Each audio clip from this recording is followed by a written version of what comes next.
Good morning 11th class students. बच्चे, जैसा कि आज देख रहे हैं आपकी जो मैंने टॉपिक लिया दैट इज़ स्टॉपिंग डिस्टेंस। तो this topic is one of the most important topic in physics. तो बहुत सारे न्यूमेरिकल प्रॉब्लम भी इस टॉपिक से सॉल्व होते हैं। तो स्टॉपिंग डिस्टेंस क्या हो गया कि मान के चलिए कि एक व्हीकल जो है किसी पर्टिकुलर स्पीड से जा रहा है और उस व्हीकल का ड्राइवर क्या देखता है कि अचानक रोड में कोई चीज़ उसके आगे आ जाती है, वो उस व्हीकल पे ब्रेक्स अप्लाई कर देता है।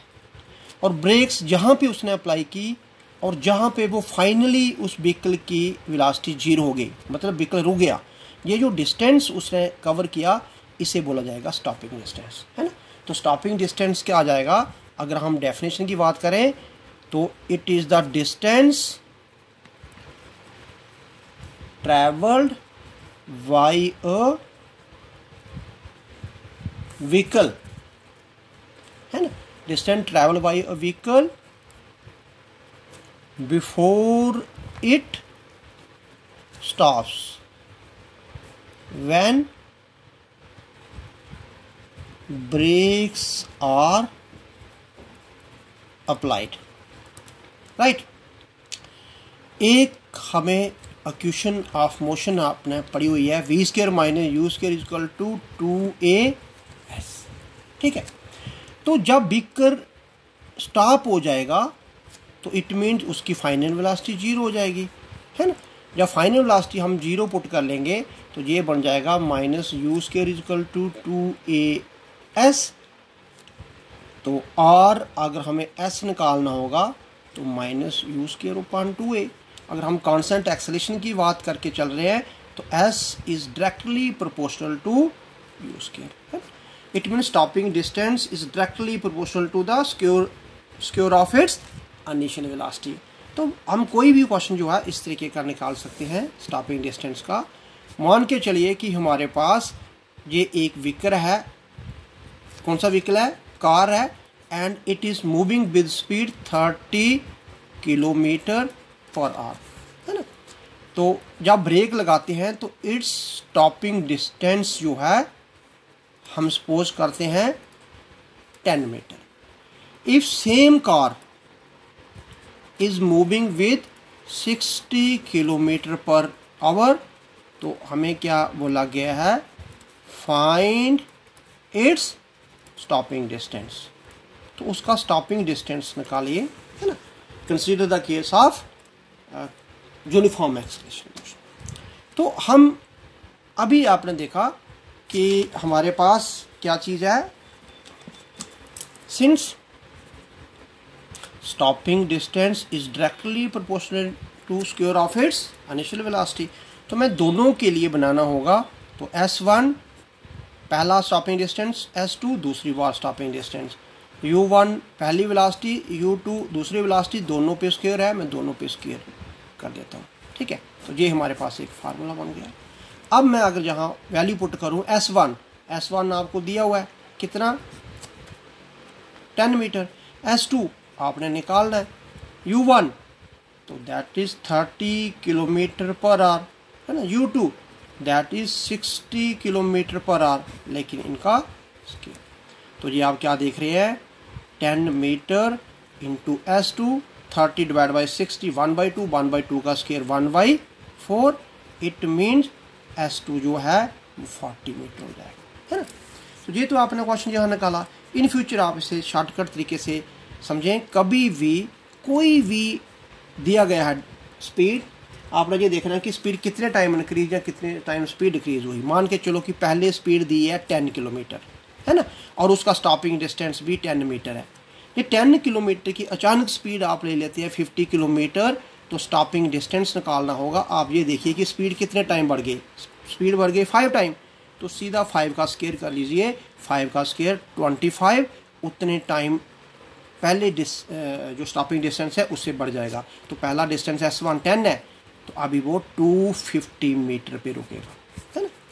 अगर आपको ये बोला गया है कि एक 60 किलोमीटर पर आवर की स्पीड से गाड़ी जा रही थी और ब्रेक लगाने पे वो 5 मीटर उसका स्टॉपिंग डिस्टेंस बनता, अब वही 60 के बजाय 20 किलोमीटर पर आवर की स्पीड से जा रही है, तो बताओ उसका स्टॉपिंग डिस्टेंस कितना होगा।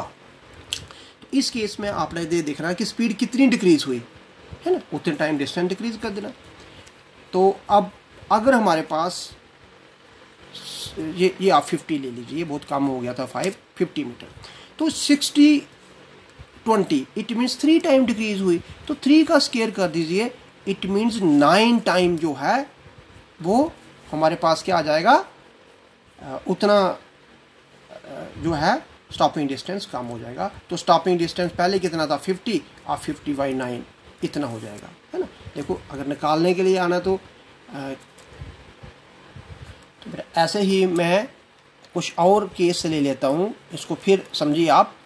कोई भी चीज़ जो है जब आप ग्राउंड से उसे फेंकेंगे तो उसकी इनिशियल वेलोसिटी को आप जीरो नहीं ले सकते। अगर इनिशियल वेलोसिटी जीरो ले ली वो ऊपर कैसे जाएगी, धीरे धीरे करके वो उसकी हाइट बढ़ रही है और एक पॉइंट पे आके उसकी वेलोसिटी को आप जीरो लेंगे, क्योंकि वापस इस पॉइंट के बाद वापस वो नीचे आएगी, है ना। जैसे मैंने किसी स्टोन को ऊपर थ्रो कर दिया तो कुछ डिस्टेंस कुछ हाइट गेन करके वापस वो नीचे आ जाता है, तो जहाँ से उसने अपनी जर्नी रिवर्स की वहाँ पे फाइनल वेलोसिटी जीरो ले लेंगे, है ना। तो जब ये कोई चीज़ ऊपर जा रही है तो एक ही जगह पे आप माइनस ये लिख लेंगे, ठीक है। और ऐसी क्वेश्चन आपने पढ़ी थी। और मान के चलो कि ये हमारे पास ग्राउंड है और आपने किसी चीज़ को हाइट से ड्रॉप करवा दिया। जब जहाँ से कोई चीज़ हाइट से ड्रॉप होगी तो उसकी उस समय इनिशियल वेलोसिटी जीरो ले लेंगे, लेकिन जैसे वो ग्राउंड पे स्ट्राइक करेगी तो फाइनल वेलोसिटी उसकी जीरो नहीं लेनी है। और कोई भी चीज़ अगर आप नीचे आ रही है एक्सेलरेशन ड्यू टू ग्रेविटी तो ए की वैल्यू जो है जी लेना है, लेकिन इस केस में प्लस जी लेना है ना। तो बड़े सिंपल वाले फार्मूले बन जाते हैं कि कोई चीज़ ऊपर से नीचे गिराई, बताओ कितने टाइम पे वो नीचे पड़ेगी, जहाँ पे ग्राउंड पे कितने टाइम के बाद पहुँच जाएगी, है ना। जहाँ ग्राउंड पे जब पहुँचेगी तो कितनी वेलोसिटी से वो स्ट्राइक करेगी, या उसकी क्या एनर्जी रहेगी। ऐसे भी हो सकता है किसी चीज़ को आपने नीचे से फेंका ऊपर और बताओ कितनी देर के बाद वापस वो ग्राउंड पे पहुंच जाएगी, है ना। तो आपने क्या करना, जहाँ से जहाँ निकालना पहले टाइम, और उसी टाइम को आपने क्या कर देना फिर डबल कर देना। एक चीज़ आप लेके चलें कि कोई भी बॉडी जितना इधर से इधर पहुंचने में टाइम लेगी, है ना, उतना ही टाइम में वापस वो नीचे पहुंच जाएगी। तो आप वन साइड का टाइम निकालें और पूरे टाइम का जो है उसको डबल कर दें। बाकी एक पॉइंट और लेके चलना, किसी पर्टिकुलर पॉइंट की अगर मैं बात करता हूँ, जब ये बॉडी है ना स्टोन जिसको मैंने थ्रो किया था, जाते टाइम पे जिस स्पीड के साथ, जिस वेलोसिटी के साथ इस पॉइंट जो एक पी पॉइंट है ना जर्नी में, उस जितनी पॉइंट के साथ, जितनी वेलोसिटी के साथ इस पॉइंट को क्रॉस किया था फॉरवर्ड जर्नी में, रिवर्स जर्नी में भी उस पॉइंट पे उसकी उतनी स्पीड होगी।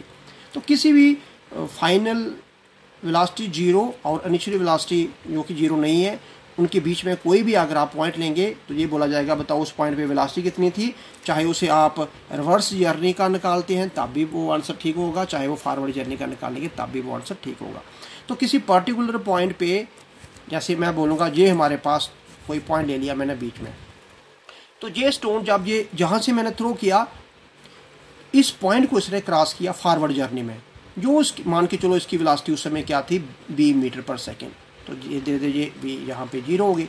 और ये जहाँ से वापस आएगा नीचे तो इस पॉइंट पे वापस उतनी ही वेलोसिटी होगी। हम ये नहीं बोल सकते कि फॉरवर्ड जर्नी में उस पॉइंट पे वेलोसिटी अलग थी और रिवर्स जर्नी में अलग थी। बाकी इससे एक चीज़ क्लियर हो रही है कि जैसे जैसे वो कोई चीज़ ऊपर जा रही है उसकी वेलोसिटी कम हो रही है ना। इट कम होने का मतलब हो गया कि उसकी काइनेटिक एनर्जी में डिक्रीज हो रहा है। लेकिन जैसे कोई चीज़ ऊपर से नीचे आ रही है तो हम बोलेंगे काइनेटिक एनर्जी में इनक्रीज हो रहा है। तो हर हाल इनक्रीज हो रहा है, तो हर हाल में काइनेटिक एनर्जी ज़्यादा कहाँ थी, ग्राउंड के पास ही थी, ठीक है। और पोटेंशियल एनर्जी ज़्यादा कहाँ थी, जितनी हम हाइट की बात कर रहे हैं, है ना, उधर थी। तो चाहे फॉरवर्ड जर्नी हो तब भी काइनेटिक एनर्जी उसकी ग्राउंड के पास ज़्यादा रहेगी और पोटेंशियल एनर्जी ग्राउंड के पास कम रहेगी। चाहे रिवर्स जर्नी हो तब भी ग्राउंड के पास काइनेटिक एनर्जी ज़्यादा रहेगी और पोटेंशियल एनर्जी हाइट में ज़्यादा होगी इधर, ठीक है। अब मैं इसी तरीके का एक क्वेश्चन ले लेता हूँ। तो क्वेश्चन क्या है कि मान के चलें कि हमारे पास एक वाल है और उस वाल को मैंने क्या किया, थ्रो किया। क्या किया, थ्रो किया। कितना, 100 मीटर पर सेकंड की वेलोसिटी से थ्रो किया, है ना। तो बताओ कितना टाइम के बाद वो वापस ग्राउंड पे आ जाएगा, है ना। मैं पूरा न्यूमेरिकल नहीं लिख रहा हूँ, टाइम कितने टाइम के बाद वापस ग्राउंड पे आ जाएगा, है ना। फिर समझे, एक वाल को मैंने थ्रो किया इतनी वेलोसिटी से ग्राउंड से, है ना, तो आपने देखा होगा वो पहले हाइट गेन करेगा, वापस ग्राउंड पे आएगा, कितने टाइम के बाद वो वापस ग्राउंड पे आ जाएगा। अब ये वाला केस इधर लगेगा, ये वाला, है ना। अब यहाँ पे इनिशियल वेलोसिटी कितनी है, 100 मीटर पर सेकेंड। फाइनल वेलोसिटी वापस ग्राउंड पे आना है तो किसी पॉइंट से वो रिवर्स होगा, वहाँ पे उसकी वेलोसिटी 0 हो जाएगी। जहाँ पे ए की वैल्यू को आप -g लेंगे, है ना, तो बात जरूरत नहीं पड़ेगी। अगर टाइम की बात कर रहे हैं तो पहले हम निकालते हैं कितने टाइम पे वो उसकी वेलोसिटी 0 हो जाएगी। एक फार्मूला v = u + at। इस केस के लिए बनाना होगा मैं, तो वो बन जाएगा v = u - gt। तो v final velocity top most point पे 0 हो रही है, इनिशियल वेलोसिटी 100 माइनस g की वैल्यू 10 ले लीजिए, ये t। तो आपने देखा t जो है वो 10 सेकंड में वो उसने मैक्सिमम हाइट गेन की, और वापस मैक्सिमम हाइट से ग्राउंड में आएगा वो 10 सेकंड के अंदर। इट मीन्स टोटल टाइम जो है वो 20 सेकंड के अंदर वो वापस ग्राउंड पे आ जाएगा। तो एक मैं क्वेश्चन इसी टाइप का और ले लेता हूँ। मान के चलिए कि ये हमारे पास ग्राउंड है, और ग्राउंड से मैंने किसी एक वाल को थ्रो किया जिसकी वेलोसिटी हम रख लेते हैं, इनिशियल वेलोसिटी मान के चलते हैं कि 25 मीटर पर सेकंड से मैंने थ्रो किया, और बिल्कुल टॉप कितनी हाइट, 100 मीटर हाइट से, है ना। एट द सेम टाइम एक वॉल मैंने नीचे की तरफ ड्रॉप किया। समझ रहे आप कि आपने क्या किया। मान के चलो ये टावर है, टावर की टोटल हाइट है 100 मीटर। टावर के टॉप पे कोई एक स्टूडेंट बैठा हुआ है और एक स्टूडेंट बिल्कुल ग्राउंड पे है, दोनों के पास एक एक बॉल है। Simultaneously at the same time जो इसने क्या किया, वॉल को थ्रो किया 25 मीटर पर सेकंड ऊपर की तरफ, और दूसरा स्टूडेंट जो टावर की टॉप पे था, जो 100 मीटर ऑलरेडी हाइट पे था, उसने उस बॉल को ड्रॉप किया एट द सेम टाइम, है ना। तो बताइए कितने टाइम के, एट व्हाट पोजीशन, कहाँ पर, and time the two walls will meet. तो बताइए कितने टाइम पर और कहाँ पे ये दोनों बॉल आपस में मिल जाएंगे। तो आपके आंसर 2 आएंगे। वो जो भी आंसर होगा that would be from the ground या that would be from the top. तो वो आप पे डिपेंड है कि आप किस टाइप का आंसर निकालना चाहते हो। तो मैं इसमें फर्स्ट केस से ले लेता हूँ, जो बॉल जो है टॉप से उसने कहा। तो कोई भी चीज़ जब टॉप से नीचे आप फ्रीली फॉल करवाएंगे तो इनिशियल वेलोसिटी तो 0 हो जाएगी। तो पहला हमारे पास फार्मूला क्या है, s = ut + 1/2 at²। तो s मान के चलो कि ये दोनों के बीच में 100 मीटर था, और यहाँ पर पहले वाला वाल x डिस्टेंस नीचे आके जो है, और दूसरे वाले वाल को इतना डिस्टेंस, दूसरे वाले वाल को कितना हो गया, अंडरस्टूड है कि पहले वाले वाल ने x डिस्टेंस नीचे आ गया और दूसरे ने तो सिर्फ 100, टोटल 100 है, तो 100 - x ही गया होगा। तो पहले वाला वाल x डिस्टेंस नीचे आ गया, इनिशियल वेलोसिटी तो इसकी है नहीं, ये 0 हो जाएगा। 1/2 जब नीचे आ रहा है तो a की जगह पे g लिखेंगे, वो भी positive, t²। It mean x = g की वैल्यू मैं 10 ले लेता हूँ, तो सिंपली ये 5t², इसे आप क्वेश्चन नंबर 1 बोल दीजिए, है ना। अब सेकंड केस आते हैं। सेकंड केस मीन्स जो बॉल नीचे से आपने ऊपर थ्रो किया। अब जहाँ पे s, तो सेकंड बॉल ने कितना डिस्टेंस ट्रैवल किया, 100 - x, क्योंकि अगर पहला x नीचे आया तो अंडरस्टूड है कि ये 100 - x ही गया। ut मीन्स इसकी इनिशियल वेलोसिटी कितनी थी, 25t + 1/2 a की जगह पे, अब मैंने आपको बोला कोई चीज़ अगर ऊपर जाएगा तो -g लिखेंगे, है ना। तो जब g ये आ गया 100 - x 25t, g की वैल्यू 10 लेते हैं तो ये ऑटोमेटिकली 5t² आ जाएगा। अब आप देख रहे हैं x और 5t² इक्वल हैं, इसलिए ये कैंसिल हो गए। तो जहाँ से फटाफट आ जाएगा आपके कि 4 सेकंड के अंदर ये दोनों वाल मीट करेंगे। अब आपने ये देखना कि 4 सेकंड के अंदर कितना डिस्टेंस ट्रैवल कर लिया।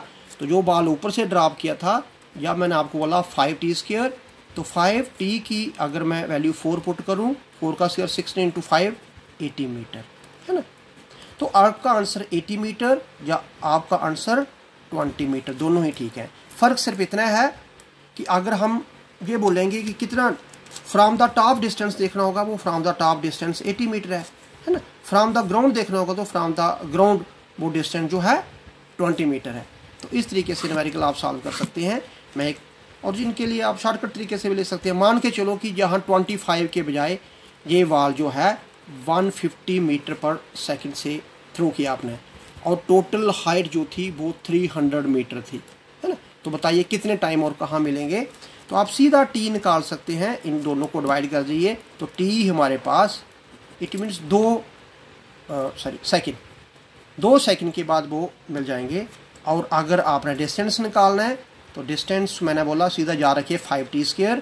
तो t की वैल्यू 2 × 5 इट मीन्स सीधा 20 मीटर। तो आप बोल सकते हैं कि पहला वाल जो है कितना नीचे आया, 20 मीटर नीचे आया, है ना। इसलिए दूसरे वाल को कितना ऊपर जाना पड़ा, 300 तो टोटल था, दूसरा वाल जो है 280 मीटर। तो ये आप जब थोड़ी सी कमांड हो जाएगी तो इजीली आप शॉर्टकट मेथड से इन चीज़ों को निकाल सकते हैं। Thank you very much.